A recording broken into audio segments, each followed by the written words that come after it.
Alright, today I am making my very first cooking video due to popular demand. I make a lot of sushi, and so today I'm going to show you how I make my sushi. I got a lot of my information out of this book, but you don't really need a book because it's really simple.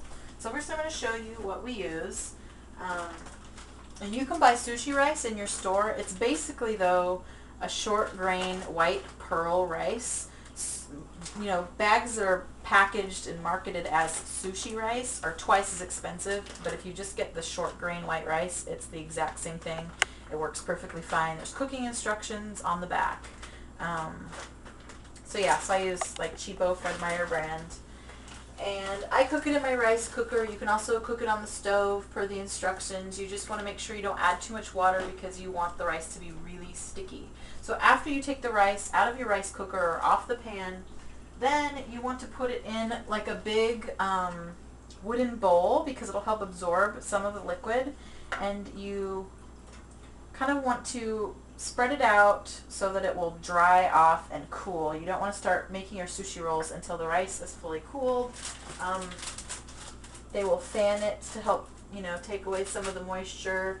What else is going to show you? Oh, you have to add rice seasoning. I put that away already, but the seasoning is like a vinegar and sugar mixture.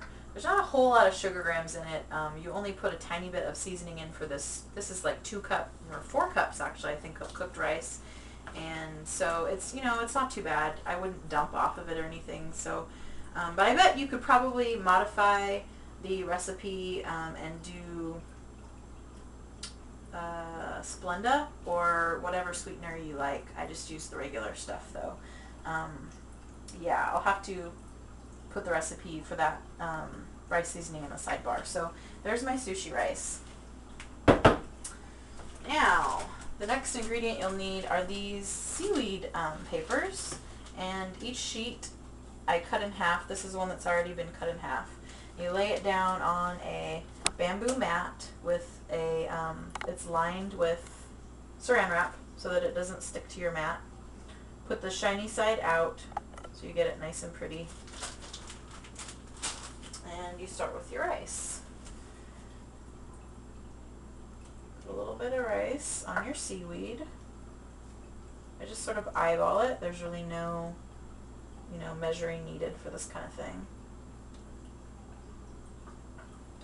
You're going to get really messy in a little bit. The rice gets super sticky. The best way to do this is to get your hands wet. Obviously I washed my hands beforehand so they're clean, but have your hands wet. You want to spread the rice evenly over your sushi or your nori paper and pat it down.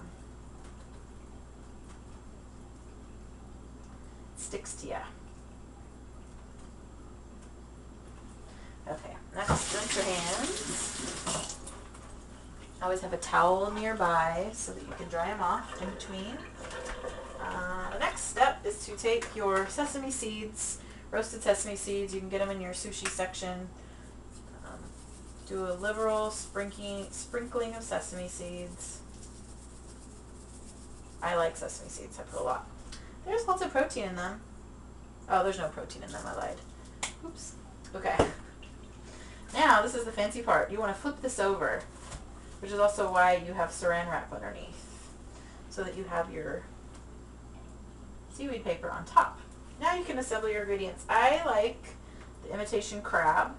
You want to put it slightly off center, an even line all the way down your wrap.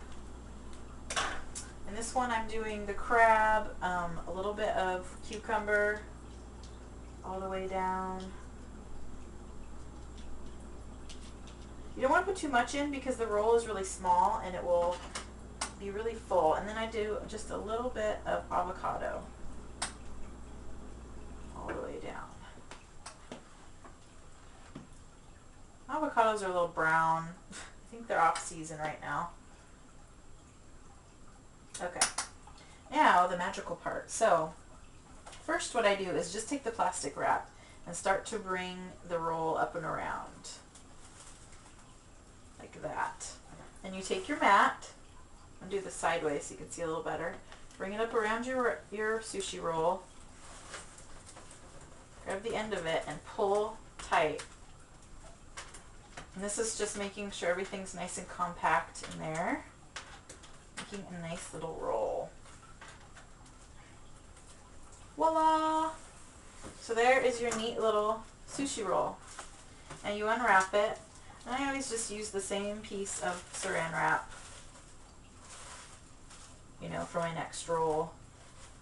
And then you slice it. So I'm going to slice it so you can see what it looks like on the inside. I think my rice was a little bit warm. Also really helps if you wet your knife before you slice it.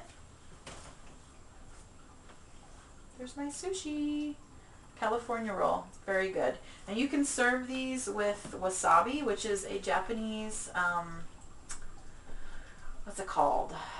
Japanese horseradish, green horseradish, and a little bit of light soy sauce if you like. I personally just like the wasabi and no soy sauce. So that's it. That's my recipe for a California roll, your basic California roll on how to make sushi. All right.